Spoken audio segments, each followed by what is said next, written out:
we're going to hear from someone who's been at the center of this revolution.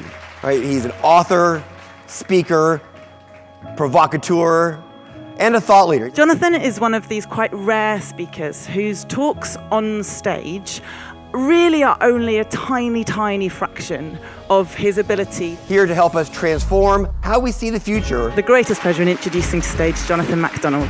I've been labelled a futurist. The truth is I'm actually a nowist. I travel the world and I enable people to understand what's happening and what to do about it. That's what I do. I'm in the business of thought expansion. The business of thought expansion isn't necessarily around motivation. The business of thought expansion is enabling people to unlock the way that they normally think about things, and that's why I'm absolutely honoured to be here today. The change in the next 10 years will feel like the change in the last 50. Today is the slowest pace of change we'll ever experience. The reality is that change is the enemy of the competent. Our embracing of change matters. The fastest supercar in the world is 3D printed. It costs $1,500 and it's faster than a Formula 1 car. Good thing is that success isn't size dependent. It's response dependent. The way we think generates our success. In the same way as eating fast food, bad in, bad out, in terms of thinking and destiny, bad in, bad out. our ability to innovate is directly proportional to our ability to elevate.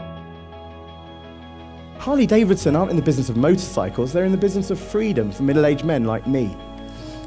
Wonder Bra aren't in the business of lingerie, they're in the business of self-confidence, do you see? So if we look at Airbnb, all they're doing is they're linking surplus to demand in a really accessible way. I played a modest hand with launching eBay, the strategy for Amazon's launch. I've been helping L'Oreal. I do a lot of stuff with Elon at the moment. The reality is, these are elevated people. They are not thinking that they're just creating cars. They're doing things that are a lot bigger. You cannot compete with that type of elevation. These smartphones that we have the same computing power as the whole of NASA in 1969. Liftoff. We have a liftoff. Liftoff on Apollo 11. We always overestimate the change in the next 10 years and we underestimate the change in the next 2. Nothing I've said is futuristic. I'm a nowist. Why is it that all of the innovations that destroy markets don't come from the people in the markets with the skill sets to do so? Kodak should have created Instagram, Nokia, connecting people, should have created Facebook, right? But we didn't. Have you got the will to succeed?